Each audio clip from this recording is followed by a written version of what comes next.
مردوں کے بعد عورتوں کو بھی حکم دیا گیا. آپ دیکھیے کہ قرآن پاک میں بہت سے احکامات یا ایھا الذین آمنوا کہہ کے مردوں اور عورتوں دونوں کے لیے برابر ہیں، ان میں تخصیص نہیں کی گئی. لیکن کچھ احکامات ایسے ہیں کہ جہاں مردوں کو الگ خطاب کیا گیا اور عورتوں کو الگ خطاب کیا گیا، اور اس میں تاکید بھی ہے اور عورتوں کے خاص مقام کے اعتبار سے مزید کچھ وضاحت بھی ہے. اس میں آپ دیکھ رہے ہیں کہ جو مردوں کو حکم ہے وہ تو 2 لائنوں میں ہی ختم ہو گیا ہے، لیکن جو حکم عورتوں کے لیے ہے وہ کئی سطور پر مشتمل ہے، تو اس لیے بھی اس کو الگ کر کے بیان کیا گیا ہے. اور ویسے بھی آپ دیکھیے کہ شروع سورت میں کیا فرمایا گیا، سورۃ انزلناها وفرضناها وانزلنا فیها آیات بینات. تو اللہ تعالیٰ نے آیات کو، احکامات کو خوب بیان کیا ہے.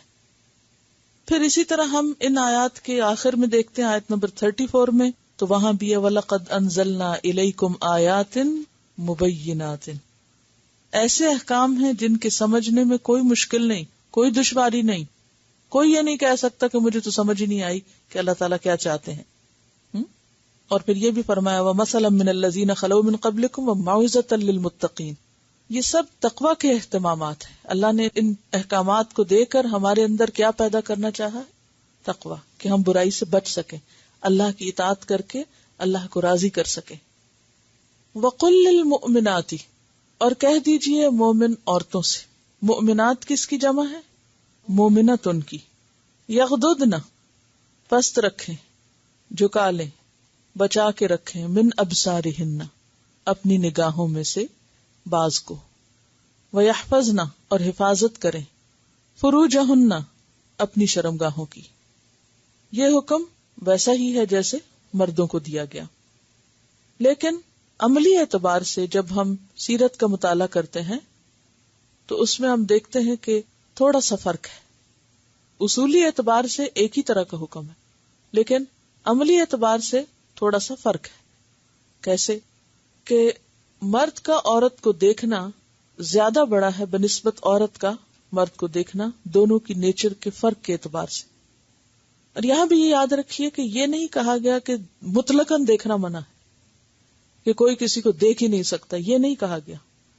ضرورتاً تو انسان دیکھتا ہی ہے. مثلاً اگر آپ کہیں بازار میں جا رہے ہیں، کوئی گھر میں کام کرنے کو آیا ہے تو آپ کو پہچاننا پڑتا ہے کہ کون آیا ہے، کون گیا ہے. لیکن جس چیز سے منع کیا جا رہا ہے وہ خاص نگاہ ہے جو فتنے کا سبب ہے، جو حیا کو پامال کرنے والی ہے، جو دل کو خراب کرنے والی ہے، اور جو انسان کے لیے اس بڑی فاحشہ کے ارتکاب کا سبب بنتی ہے. تو اس میں ہم دیکھتے ہیں کہ آپ صلی اللہ علیہ وسلم نے حضرت عائشہ رضی اللہ تعالی عنہا کو حبشیوں کا تماشا دکھایا تھا. اس میں کوئی فتنے کی بات نہیں تھی. پھر اسی طرح یہ بھی ہے کہ ایک موقع پر ایک خاتون تھی فاطمہ بنت قیس، وہ بیوہ ہو گئی تو ان کی عدت گزارنے کا مسئلہ تھا. تو آپ نے کہا کہ تم ابن ام مکتوم کے ہاں چلی جاؤ کیونکہ وہ نابینا ہے، وہ تمہیں نہیں دیکھ سکتے. اب وہ تو ان کو نہیں دیکھ سکتے لیکن یہ تو ان کو دیکھ سکتی تھی. تو مراد یہ ہے کہ اس گھر میں رہنا کہ جہاں مرد عورت کو دیکھ سکے، اس کی نسبت وہ گھر کے جہاں مرد عورت کو دیکھ نہ سکے وہ زیادہ محفوظ جگہ تھی. لیکن یہاں بھی عورت اور مرد میں جو چیز مکمل طور پر برابر ہے وہ ہے فتنے کی نگاہ. اگر عورت بھی کسی مرد کو یا لڑکے کو دیکھ کر اپنے دل میں کوئی برا خیال پاتی ہے تو پھر دوسری دفعہ وہاں دیکھنے سے پرہیز کرنا چاہیے. اور یہ چیک انسان اپنے اندر ہی کر سکتا ہے. یہ اسکریننگ آپ اپنی خود ہی کر سکتے ہیں کہ آپ کس کی طرف کیسے دیکھ رہے ہیں، کیونکہ حساب اللہ کو دینا ہے. وَقُلْ لِلْمُؤْمِنَاتِ يَغْضُضْنَ مِنْ أَبْصَارِهِنَّ وَيَحْفَظْنَ فُرُوجَهُنَّ.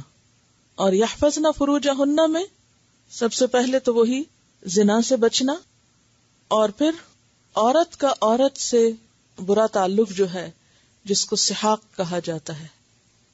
لواطت مردوں کے لیے آتا ہے اور سحاق عورتوں کے لیے. جیسے اسحاق لکھتے ہیں نا تو الف ہٹا دیجئے بس. یعنی عورت کا عورت سے فزیکل ریلیشن شپ جو شہوانی خواہشات اور فحش حرکتوں پر مبنی ہو، اور جس میں عورت عورت کے جسم کے قابل شرم حصوں کو دیکھے اور پھر غلط طریقہ اختیار کرے. یعنی عورتیں عورتوں سے اپنی جنسی خواہشات پوری کریں. یعنی پہلی صورت کیا تھی؟ زنا کی، دوسری لواطت کی، تیسری سحاق جس میں عورت عورت کے ساتھ، یعنی جو لیزبین اور گے کا کانسیپٹ اس سوسائٹی میں بھی پایا جاتا ہے. اور اس میں یہ ہے کہ عورت کا عورت سے چمٹنا، کیونکہ آپ صلی اللہ علیہ وسلم نے واضح طور پر فرمایا، بخاری کی روایت ہے، کوئی عورت کسی دوسری عورت کے ساتھ نہ چمٹے. یعنی عورت عورت کے ساتھ اس طرح چمٹے کہ ان کے درمیان شہوانی جذبات یا خواہشات جنم لیں جیسے ایک مرد اور عورت کے درمیان جنم لے سکتی ہیں، تو اس سے بھی منع کیا گیا ہے. اور پھر کسی حیوان یا جانور کے ساتھ خواہش پوری کرنا، اگرچہ یہ باتیں بہت معیوب ہیں، عام طور پر مجلسوں میں نہیں کی جاتی، لیکن چونکہ اب یہ وضاحت اس لیے کرنا ضروری ہے کہ کوئی شخص کسی شک و شبے میں نہ رہ جائے. اور اس میں آپ دیکھیے کہ اگر کوئی مرد کسی جانور کے ساتھ ایسی حرکت کر رہا ہے تو آپ نے فرمایا، ترمذی کی روایت ہے کہ اس حیوان کو بھی مار دو اور اس انسان کو بھی مار دو. یعنی لواطت انسانوں کے مابین اور انسان اور جانور کے مابین بھی بری چیز ہے. اسی طرح اگر کوئی عورت بھی کسی جانور کے ساتھ اس طرح حرکت کرتی ہے تو وہ بھی اسی میں شامل ہو جاتا ہے، خواہ مرد ہو یا عورت ہو. تو یہ تمام چیزیں فاحشہ میں بھی آتی ہیں اور حفظ فروج کے بھی خلاف ہیں. اور پھر وہ حدیث جو ہے جس میں حضرت ابو ہریرہ رضی اللہ تعالیٰ عنہ سے روایت ہے کہ آپ نے فرمایا، آنکھ کا زنا شہوت کی نظر سے کسی کو دیکھنا ہے، زبان کا زنا اس کی گفتگو کرنا ہے، نفس کا زنا اس کی آرزو اور خواہش کرنا ہے، اور انجام کار شرمگاہ اس کی تصدیق کرتی ہے یا تکذیب کرتی ہے. تو یحفظوا فروجہم اور یحفظن فروجہن میں کیا ہے؟ یہ آخری سٹیج ہے. آغاز نگاہ سے ہوگا اور اختتام شرمگاہ پہ. تو اس میں پھر صورت کوئی بھی ہو سکتی ہے. ان سب چیزوں سے منع کیا گیا ہے اور ان کو حرام قرار دیا گیا ہے. وَقُلْ لِلْمُؤْمِنَاتِ يَغْضُضْنَ مِنْ أَبْصَارِهِنَّ وَيَحْفَظْنَ فُرُوجَهُنَّ وَلَا يُبْدِينَ، اور نہ وہ ظاہر کریں. بدا یبدو سے ابدا یبدی، یبدین مؤنث کا صیغہ. زینتہن، اپنی زینت کو.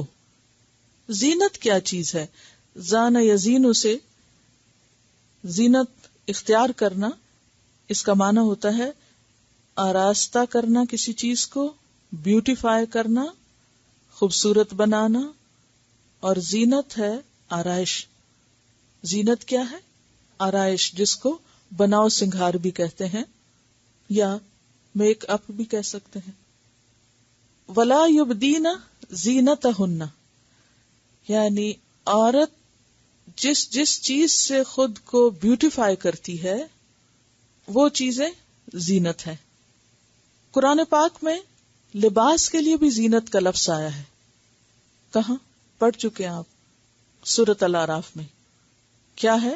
الاعراف 31 میں خذوا زینتکم عند کل مسجد.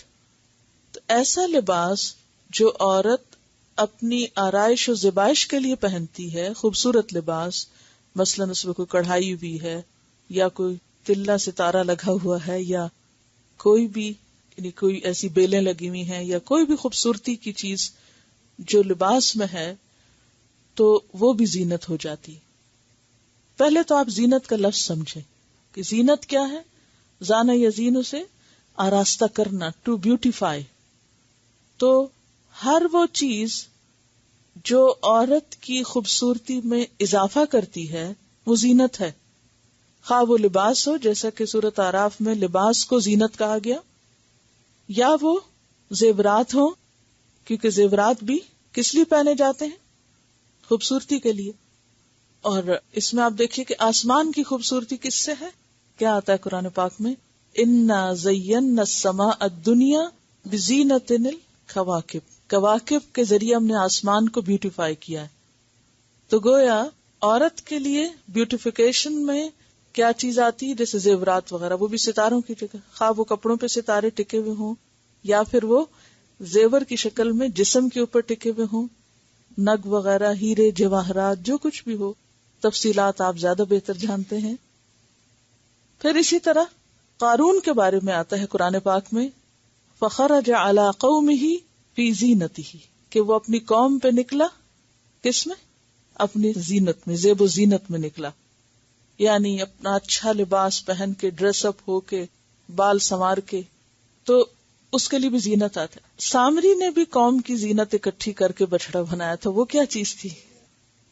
تو اس سے کیا پتا چلتا ہے کہ زیور کیا ہے نا یا نہیں؟ لباس ہے نا زینت۔ یہ استدلال خود قرآن کے اندر سے ہے، باہر لغت کی کتاب سے نہیں ہے۔ تو انا حملنا اوزارا من زینت القوم، کہ ہم پہ لادا ہوا تھا قوم کی زینت کا بوجھ، یعنی ہم نے وہ جو زیور اٹھائے تھے وہاں سے لے آئے تھے، وہ ہمارے پاس تھے، کیونکہ وہ سونے کا بچڑا بنایا گیا تھا، یا جس چیز کا بھی زینت سے بنا تھا، یعنی گولڈ سے بنا تھا یا زیورات سے بنا تھا۔ تو لباس زینت، زیورات زینت، اور اس کے علاوہ لباس پر لگی ہوئی ایسی چیزیں کہ جو زینت میں اضافہ کرتی ہیں۔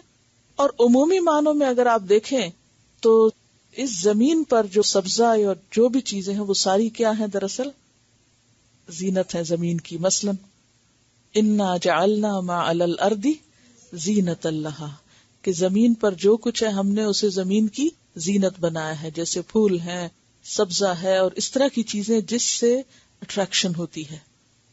تو ہر وہ چیز جو عورت میں اٹریکشن پیدا کرے، اسے خوبصورت بنانے کے لیے، خواہ وہ پھر میک اپ ہو، خواہ وہ کپڑے ہوں، خواہ وہ زیور ہو، کچھ بھی ہو جس سے عورت سج بن جائے یا سج دھج اس کے اندر آ جائے، تو وہ کیا ہے؟ زینت ہے۔ تو ولا یبدین زینتہن۔ پھر آپ یاد رکھیے کہ زینت دو طرح کی ہے، ایک ہے فطری خلقی اور ایک ہے بناوٹی اور مصنوعی۔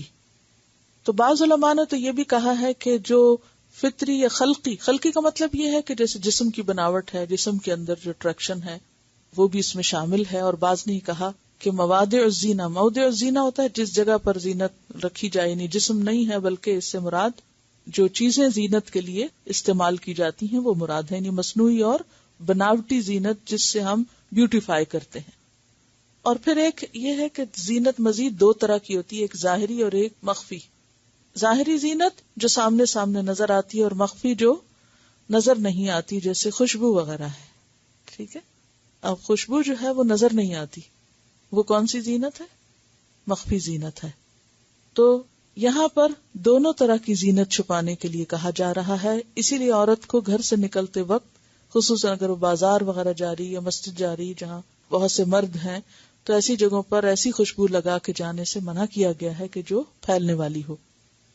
تو فرمایا ولا یبدین زینتہن، اور نہ وہ ظاہر کریں اپنی زینت، کیونکہ زینت کا ظاہر کرنا دراصل مردوں کے لیے فتنے کا ذریعہ بننا ہے۔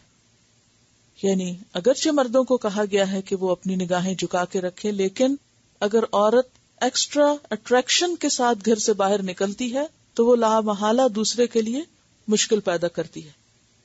میمونہ بنت سعد کی روایت ہے ترمذی میں کہ آپ صلی اللہ علیہ وسلم نے فرمایا، وہ عورت جو آراستہ پیراستہ ہو کر، سج بن کر، اپنے آپ کو بیوٹیفائی کر کے نامحرموں میں اترا کر چلتی ہے، قیامت کے دن وہ مجسم تاریکی ہوگی جہاں نور کی کرن تک نہ ہو، یعنی اس عورت کو کوئی نور نہیں ملے گا۔ وہ آپ نے پڑھا نا کہ پل صراط پر گزرتے وقت ہر شخص کے پاس کیا ہوگا؟ اپنا اپنا نور، اپنے عمل کے مطابق ہوگا۔ تو گویا خود کو اس طرح پیش کرنا کہ جس سے دوسروں کی آزادی میں خلل پڑے اور ان کے لیے انسان باعث فتنہ بنے، وہ الٹیمیٹلی اس کا نقصان پھر خود پر آتا ہے، عورت کے اپنے اوپر آتا ہے۔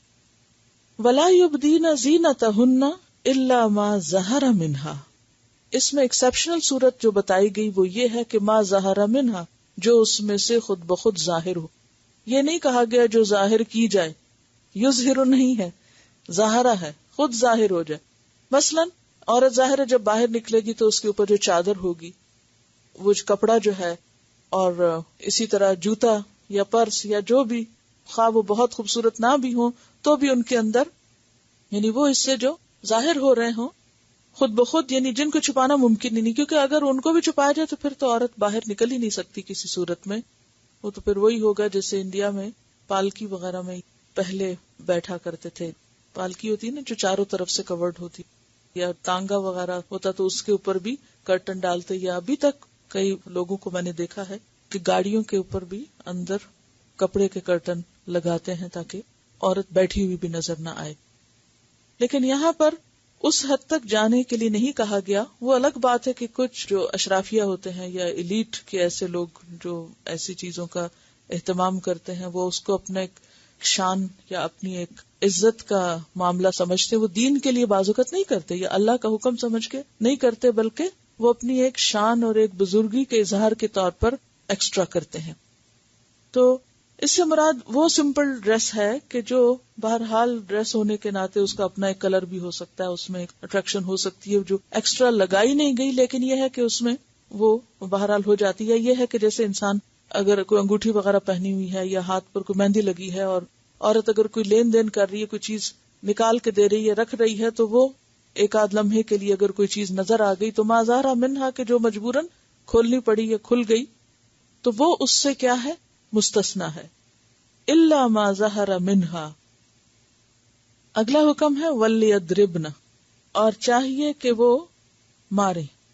اور مارے یہاں لفظی معنی ہے مگر ڈالیں کا معنی ہے, ڈالیں, کیونکہ ضرب کا لفظ جو ہے قرآن پاک میں کئی معنوں میں استعمال ہوتا ہے. سفر کے لیے بھی ہوتا ہے, زمین پر سفر کرنے کے لیے پاؤں مارنا.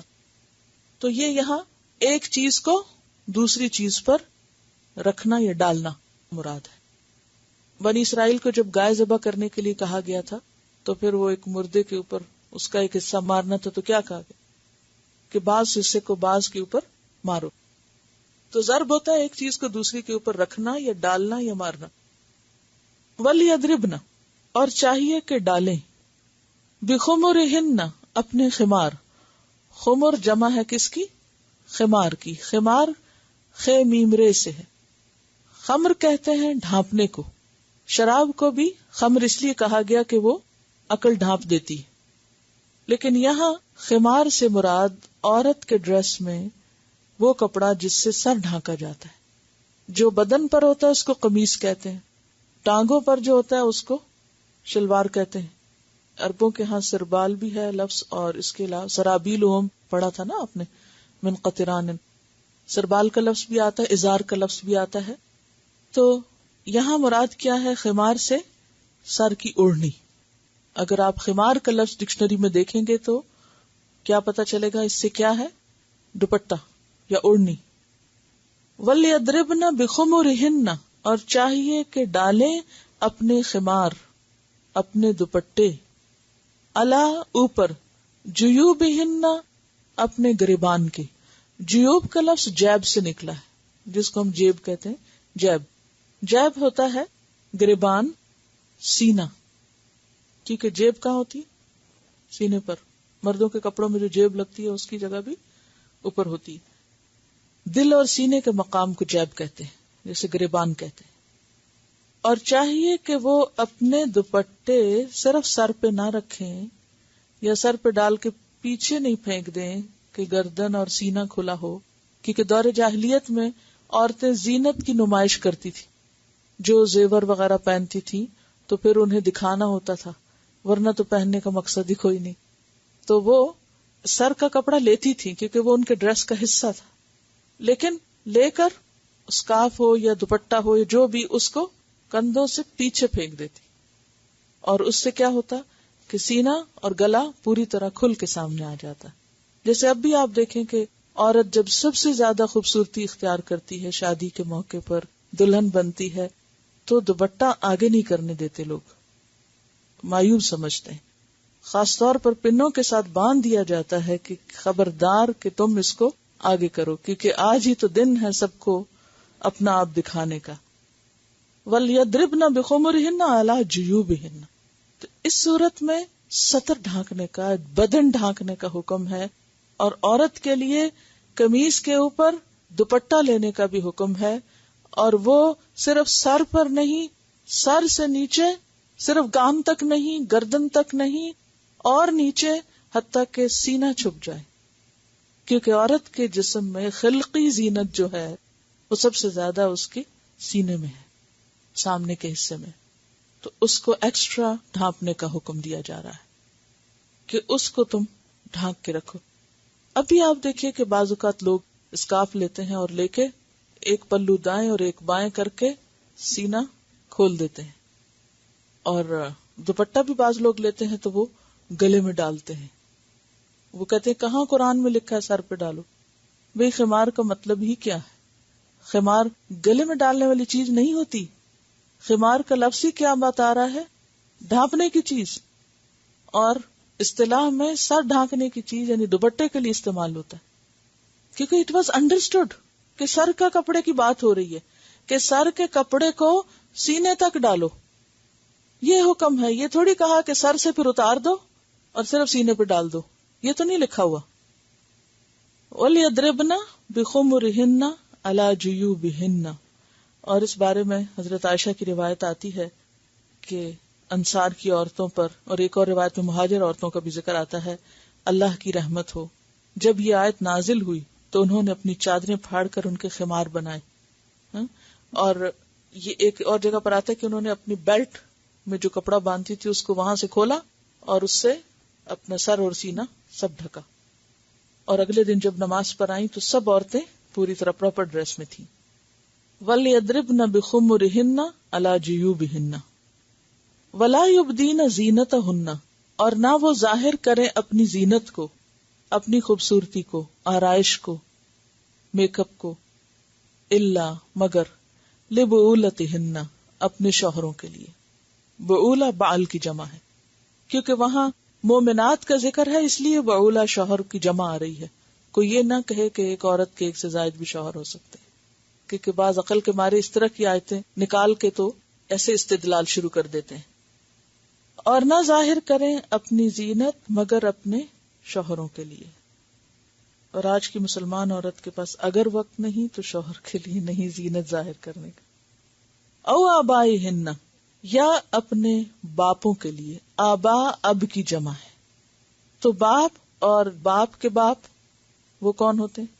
دادا, ماں کے باپ, نانا وغیرہ, یہ سب اس میں شامل ہیں. جمع کا صیغہ آیا ہے, یعنی باپ, دادا, نانا. او یا آبائی بعولتہن, اپنے شوہروں کے باپوں کے سامنے, یعنی خسر. آبائی باپ, بعولتہن شوہروں کے, یعنی اس میں بھی آبا آیا تو یعنی سگے ہوں یا سوتیلے ہوں. او یا ابنائہن, اپنے بیٹوں کے سامنے, اور اس میں بیٹا اور بیٹے کا بیٹا اور اس کا بیٹا سب شامل ہے, پوتے اور نواسے وغیرہ بھی. او ابنائی بعولتہن, یا بیٹے اپنے شوہروں سے, شوہروں سے بیٹے یعنی اسٹیپ سنس, یا پھر ان کے آگے سنس, پوتے وغیرہ ان کے. او اخوانہن, یا اپنے بھائی, حقیقی ہوں یا اللاتی ہوں یا اخیافی ہوں, بس منہ بولے نہیں.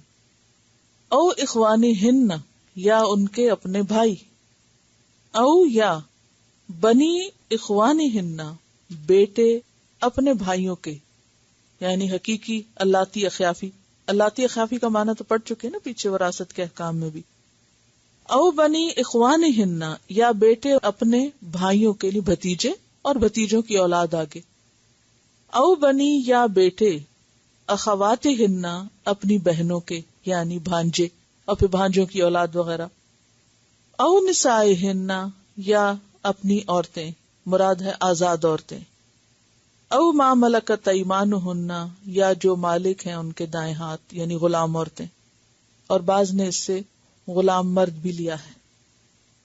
تو نسائہن کے بھی دو معنی کیے گئے. بعض نے کہا اس سے مراد مسلمان عورتیں ہیں, اور بعض نے کہا کہ نہیں, اس سے مراد اپنی جنس کی عورتیں ہیں.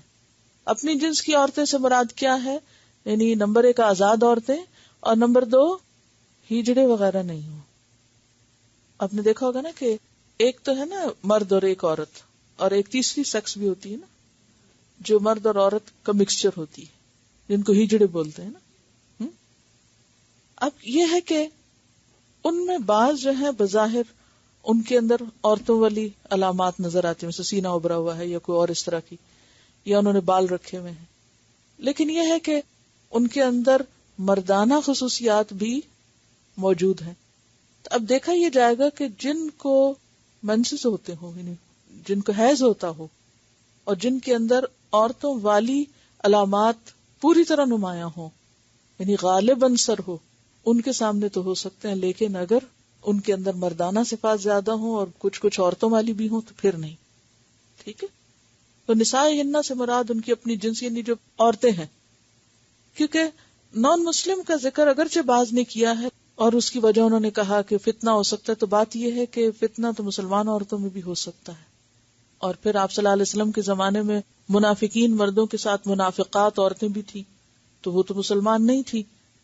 بعض کے ادوار میں بھی ہم دیکھتے ہیں کہ بعض اوقات بچوں کی پیدائش کے لیے نان مسلم جو دائیاں ہوتی تھی ان سے بھی خدمات حاصل کی گئی، یعنی صرف ظاہری سطر نہیں بلکہ ضرورتاً. تو اس میں جہاں تک فتنے کا ڈر ہے تو خواہ وہ قریبی رشتہ داروں میں سے ہی کوئی عورت ہو یا کوئی بھی ہو، اس سے تو پھر بچنا ایک الگ بات ہے. یا جو عورتیں خود نعوذ باللہ کسی برے راستے پہ چل رہی ہیں اور اندیشہ ہو کہ وہ اور بھولی بھالی لڑکیوں کو ساتھ لگا لیں گی، تو پھر ان سے اپنے آپ کو بچا کے رکھنا، that is something else. لیکن یہاں نسائی ہن اصل میں اپوزٹ ہے کس کے؟ ما ملکت ایمانہن، آزاد عورتیں. پھر شک ہوا کہ کیا غلام عورتوں سے نہیں، تو پھر غلام عورتوں کا بھی بتا دیا گیا کہ غلام عورتوں میں خواہ وہ مسلمان ہو یا نان مسلمز ہو، وہ ان کے سامنے بھی زینت میں عورت آ سکتی ہے. اب تابعین یا تابعین، تابعین کا لفظ تابع کی جمع ہے، اور تابع کا کیا معنی ہوتا ہے؟ پیروی کرنے والے، فالوورز، جو کسی گھر والوں کے پیچھے پیچھے چلے، یعنی ان کا تابع غلام ہو. لیکن صرف تابع غلام کی بات نہیں، صرف خادم کی بات نہیں، آگے شرط بھی ہے. غیر اولی الاربتی، نہ حاجت رکھنے والے. اربا کہتے ہیں سخت حاجت کو، جو بغیر کسی ہیلے تدبیر کے پوری نہ کر سکے انسان. مراد ہے حاجت نکاح، شادی کی حاجت، نکاح کی حاجت، نفسانی خواہش مراد ہے. من الرجال، مردوں میں سے. پہلے ایمانہن تک تو عورتوں کی بات تھی، اب آگے مردوں کی بات آ رہی. اور مردوں میں ایسے مرد جن کے اندر شادی کی خواہش نہیں، ان کے سامنے بھی عورت زینت کھول سکتی. یعنی بعض اوقات بعض علاقوں میں ایسے خاندانی غلام یا خادم ہوتے ہیں کہ جو بچپن سے ہی اسی گھر میں پیدا ہوئے، بعض اوقات ان کو دودھ بھی پلا دیا جاتا ہے. میں ایسی فیملیز کو جانتی ہوں کہ جن کی کافی بڑی بڑی زمینیں ہوتی ہیں، تو انہیں ان کی دیکھ بھال کے لیے بہت سے مردوں سے واسطہ ہوتا ہے، تو وہ بعض اوقات خاندان کی عورتیں ان کو دودھ پلا دیتی ہیں اور پھر وہ گھروں میں ان کا آنا جانا آسان ہو جاتا ہے.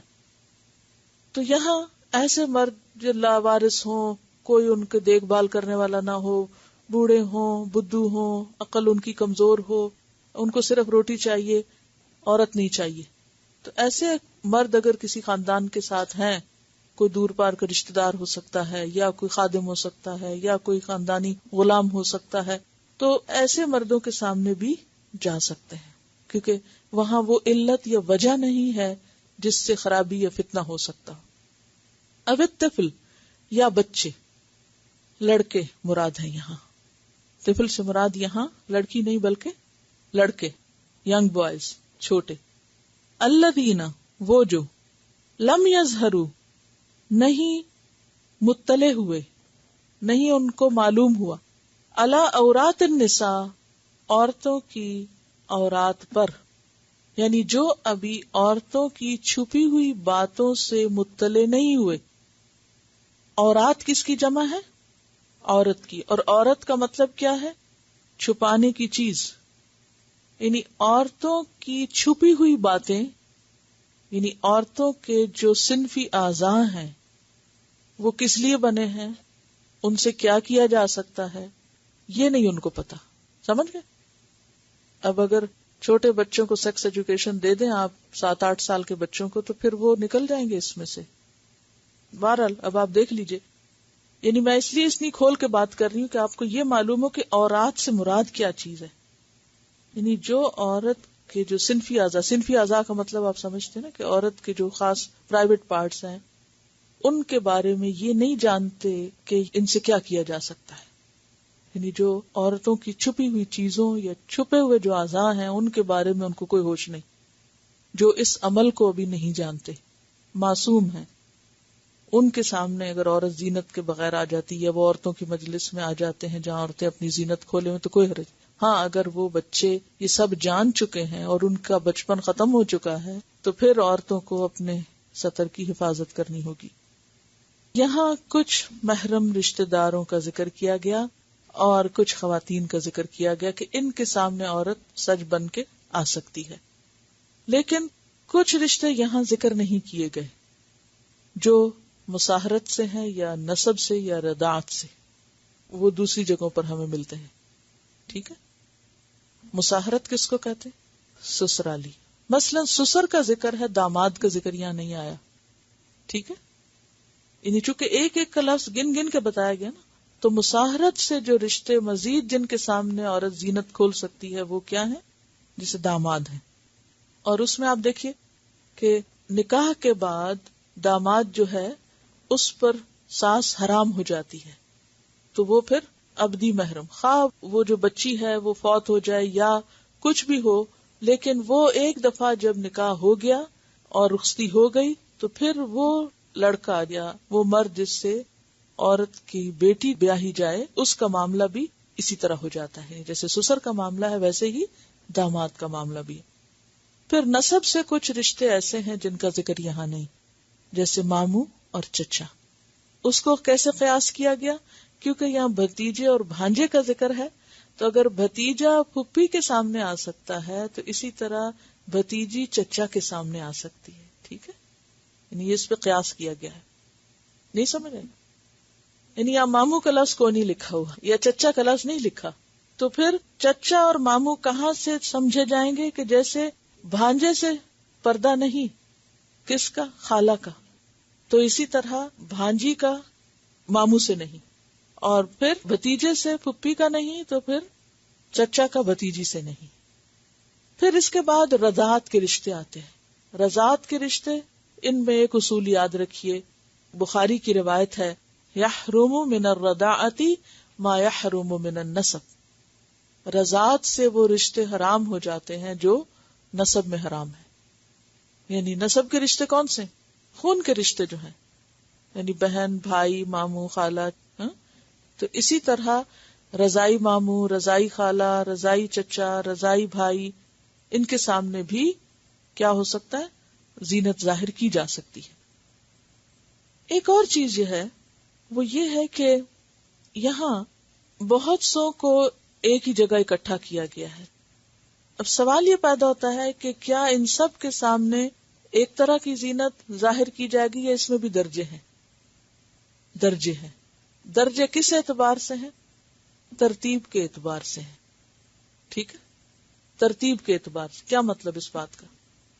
سب سے پہلے شوہر ہے، تو شوہر کے سامنے سب سے زیادہ زینت ظاہر کی جا سکتی ہے. ٹھیک ہے، کیونکہ ہن لباس لکم وانتم لباس لہن، بلکہ عورت کی زینت ہے ہی اس کے شوہر کے لیے. اس کے بعد باپ جو ہے وہ ایسے مقام پر ہوتے ہیں عام طور پر کہ جو باقی محرموں میں سب سے اعلیٰ درجے کا محرم ہے، کیونکہ بیٹی جو ہے وہ اس کا حصہ ہے، اس کا خون ہے یا اس کا نطفہ ہے. تو باپ ہیں. پھر اس کے بعد آپ دیکھ رہے ہیں کہ بعولتہن او آبائہن، اور پھر آبائے بعولتہن، پھر وہاں بھی آبا ہیں، پھر ابنا. باپ کے بعد جو اگلی چیز آتی وہ بیٹے آتے ہیں، اور پھر شوہروں کے بیٹے، اور پھر اس کے بعد بھائی، کیونکہ وہ عام طور پر ہم عمر ہوتے ہیں، یعنی وہ نسبتاً کم. پھر یعنی زینت پوری طرح فلی اس کا اظہار نہیں ہوگا، بلکہ شوہر کے بعد باپ، باپ کے بعد بیٹا، اور پھر بیٹے کے بعد بھائی جو ہے وہ نسبتاً اس میں انسان شرم و حیا کے تقاضے سے اپنے آپ کو کور کرتا چلا جائے گا. یعنی اس طرح زینت نہیں کھولے گا جس طرح ان رشتوں کے سامنے کھولتے. پھر اس کے بعد آپ دیکھیے کہ بھانجے بتیجے آ جاتے ہیں، پھر عورتیں آ جاتی ہیں. اگرچہ عورت کے سامنے زینت کھول سکتی ہے، مگر اس میں بھی شرم و حیا کے تقاضے ملحوظ رکھنا ضروری ہے. عورت کا عورت سے ستر بھی اتنا ہی ہے جتنا مرد کا مرد سے ہے، یعنی ناف سے لے کر گھٹنوں تک. باقی حصہ ضرورتاً کھولا جا سکتا ہے، جیسے بچے کو دودھ اگر کوئی پلا رہی ہے عورت، تو عورت کے سامنے اگر بریسٹ کھل جاتی ہے تو اس میں کوئی حرام نہیں چیز، لیکن بلا ضرورت اس کو بھی نہیں کھولنا چاہیے کہ عورتوں کے کہے کہ میں چونکہ عورتوں کے بیچ میں ہوں اس لیے میں جتنا چاہوں سی تھرو لباس پہن لوں یا بالکل ہی سلیو لیس پہن کے بیٹھ جاؤں. تو یہ بھی پھر حیا کے منافی ہو جاتے ہیں. بلا ضرورت نہیں کھولنا چاہیے، ضرورتاً اس کے کھولنے میں حرج نہیں.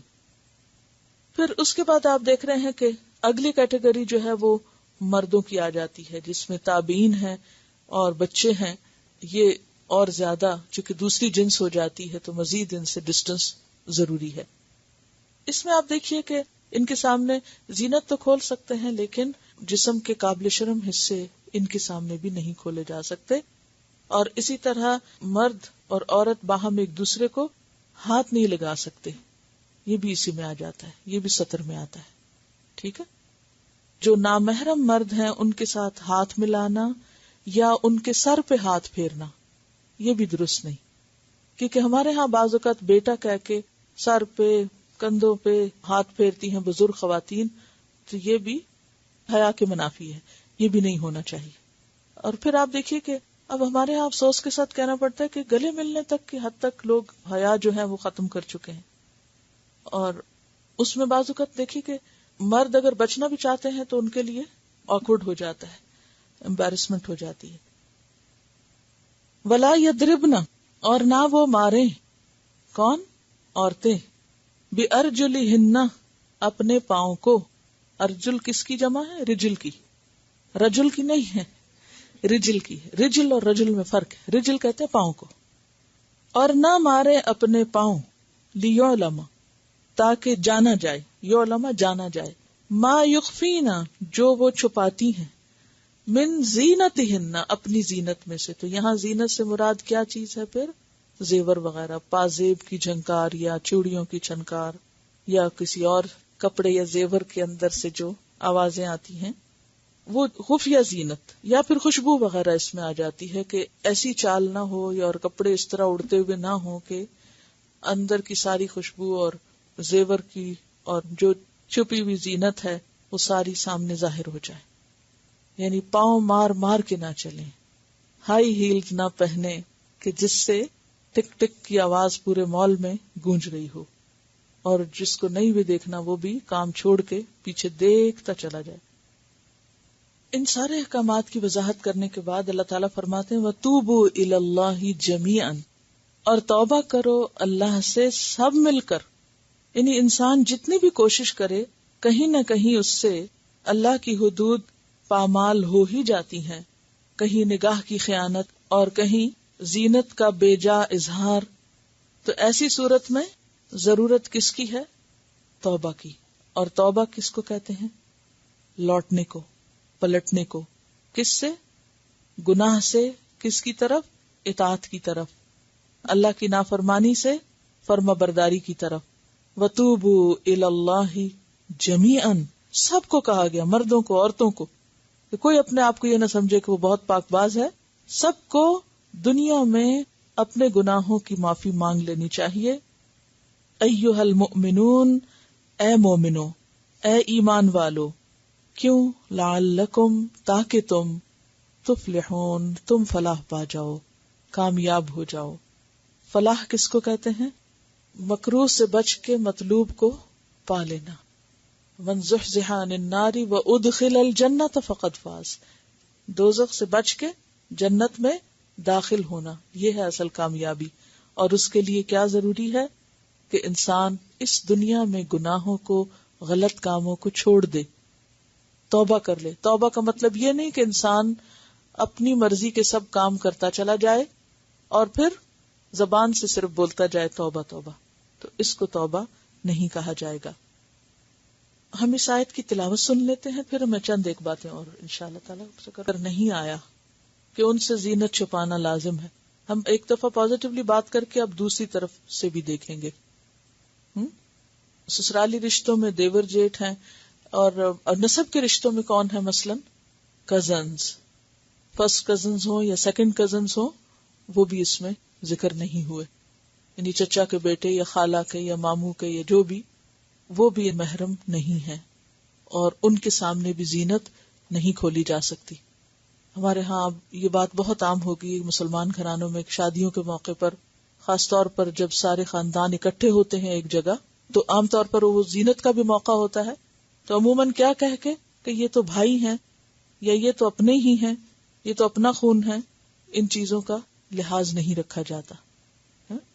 حرام میں پڑنا جو ہے یا اللہ کی حدیں توڑنا یہ جائز نہیں. یعنی مراد اس سے یہ ہے کہ جو کزنز ہیں ان کے سامنے زینت نہیں ظاہر کی جا سکتی. اسی طرح دیور ہوں یا جیٹھ ہوں، چھوٹے ہوں شوہر سے یا بڑے ہوں، ان کے سامنے بھی زینت نہیں ظاہر کی جائے گی. بلکہ دیور کے بارے میں تو حدیث میں آتا ہے کہ الحم هو الموت، کہ باقی رشتوں کی نسبت دیور کا رشتہ زیادہ خطرناک رشتہ ہے. اس میں خالہ اور بھانجی اور جو دو بہنیں ہیں ان کو اکٹھا کرنا منع ہے. تو اس میں یہ محرم میں اس طرح تو نہیں آتے کہ جس طرح باقی رشتے آتے ہیں اپنے سگے بھائی یا اور، لیکن اس میں ہم دیکھتے ہیں کہ حضرت اسما جو تھی وہ نبی صلی اللہ علیہ وسلم کے سامنے آخر تک آتی رہی. تو اس سے یہ پتہ چلتا ہے کہ یہ دیور کی طرح یا جو غیر مرد ہیں ان کی طرح کا رشتہ نہیں ہوگا، یعنی ان کی طرح کا یہاں پردہ نہیں ہوگا. نن کا ہسبینڈ بھی محرم نہیں ہے. دیکھیے محرمات کا ذکر پیچھے آپ پڑھ چکے ہیں نا، کس کس سے نکاح ہو سکتا ہے اس کو آپ دیکھیے. پھر سورۃ الاحزاب میں آپ دیکھیے مزید آپ کو تفصیل ان دو جگہوں پر ملے گی. یاد رکھیے ہر وہ مرد، ایک اصول اگر یاد رکھیں، ہر وہ مرد جس سے نکاح ہو سکتا ہو وہ کیا ہے؟ نامحرم ہے. ٹھیک ہے، تو نامحرم کے سامنے زینت نہیں کھولی جا سکتی. سورۃ النساء آیت نمبر 22 سے آنورڈز. وَلَا تَنْكِحُوا مَا نَكَحَ آبَاؤُكُم مِّنَ النِّسَاءِ إِلَّا مَا قَدْ سَلَفَ إِنَّهُ كَانَ فَاحِشَةً وَمَقْتًا وَسَاءَ سَبِيلًا. حُرِّمَتْ عَلَيْكُمْ أُمَّهَاتُكُمْ وَبَنَاتُكُمْ وَأَخَوَاتُكُمْ وَعَمَّاتُكُمْ وَخَالَاتُكُمْ وَبَنَاتُ الْأَخِ وَبَنَاتُ الْأُخْتِ وَأُمَّهَاتُكُمُ اللَّاتِي أَرْضَعْنَكُمْ وَأَخَوَاتُكُمْ مِنَ الرَّضَاعَةِ وَأُمَّهَاتُ نِسَائِكُمْ وَرَبَائِبُكُمُ اللَّاتِي فِي حُجُورِكُمْ مِن نِسَائِكُمْ اللَّاتِي دَخَلْتُمْ بِهِنَّ فَإِن لَّمْ تَكُونُوا دَخَلْتُمْ بِهِنَّ فَلَا جُنَاحَ عَلَيْكُمْ وَحَلَائِلُ أَبْنَائِكُمْ الَّذِينَ مِنْ أَصْلَابِكُمْ وَأَن تَجْمَعُوا بَيْنَ الْأُخْتَيْنِ إِلَّا مَا قَدْ سَلَفَ إِنَّ اللَّهَ كَانَ غَفُورًا رَحِيمًا. پھر سورۃ الاحزاب آپ دیکھیے. سورۃ الاحزاب جو ہے بیسیکلی حجاب کا حکم وہاں ہمیں ملتا ہے، اور یہاں بنیادی طور پر ستر کے احکام ہیں. حجاب جو ہوتا ہے وہ گھر سے باہر کا ہوتا ہے، اور ستر کے بنیادی احکام جو ہیں وہ گھروں کے اندر بھی ہوتے ہیں. اور اس میں یہ ہے کہ بعض اوقات آپ گھر سے باہر نکلتے ہیں تو اس کے لیے تو بتا دیا گیا یا ایھا النبی قل لازواجک وبناتک ونساء المؤمنین یدنین علیہن من جلابیبہن، کہ جب وہ گھر سے باہر نکلیں مومن عورتیں اپنی بیویوں، بیٹیوں اور ساری مومن عورتوں کو بتا دیجئے کہ وہ اپنے اوپر اپنے جلباب ڈالیں اور جلباب کا ایک حصہ اپنے اوپر سے لٹکائیں. اور وہ تو گھر سے باہر نکلنے کا ہے. لیکن یہ کیا ہے کہ خواہ آپ گھر سے باہر ہوں یا گھر کے اندر ہوں، کیونکہ بعض اوقات نامحرم رشتے دار گھر پہ بھی آتے ہیں، جیسے کزنز وغیرہ ہیں، چچا کے بیٹے ہیں، خالہ کے بیٹے ہیں. اب یہ تو نہیں ہو سکتا کہ خاندان میں میل ملاقات جو ہے وہ بالکل ختم ہو کر رہ جائے. اور بعض اوقات یہ بھی ہوتا ہے کہ گھر اتنے بڑے نہیں ہوتے کہ جس میں زنانہ اور مردانہ الگ الگ ہوں. کسی کے پاس ایک کمرے کا گھر ہو سکتا ہے، کسی کے پاس اتنی جگہ نہیں ہو سکتی کہ جس میں مکمل پارٹیشن کی جا سکے. تو ایسی صورت میں پھر کیا ہے کہ عورت اپنی زینت کو خود چھپا کر رکھے، یعنی وہ پھر زینت کا اظہار نہ کرے. اس میں آپ دیکھیے کہ جو سورۃ الاحزاب ہے وہاں پر ہمیں کیا ملتا ہے، ذرا سا اس کو بھی دیکھ لیتے ہیں تاکہ مزید بات آپ کو کھل کے سامنے آ جائے. جی آیت نمبر ہے یہ 55. لا جناح علیہن، نہیں ہے گناہ ان عورتوں پر، فی آبائہن، ان کے باپوں کے معاملے میں. کیا گناہ نہیں ہے کہ ان کے سامنے وہ اپنی زینت کے ساتھ جا سکتی ہیں، میک اپ کپڑے اور زیور پہن کے ان کے سامنے جا سکتی. لا جناح علیہن فی آبائہن ولا ابنائہن ولا اخوانہن ولا ابناء اخوانہن ولا ابناء اخواتہن ولا نسائہن ولا ما ملکت ایمانہن واتقین اللہ ان اللہ کان علی کل شیء شہیدا. اس کے بعد یہ سورۃ نور نازل ہوئی ہے جس میں نسائہن اور ملکت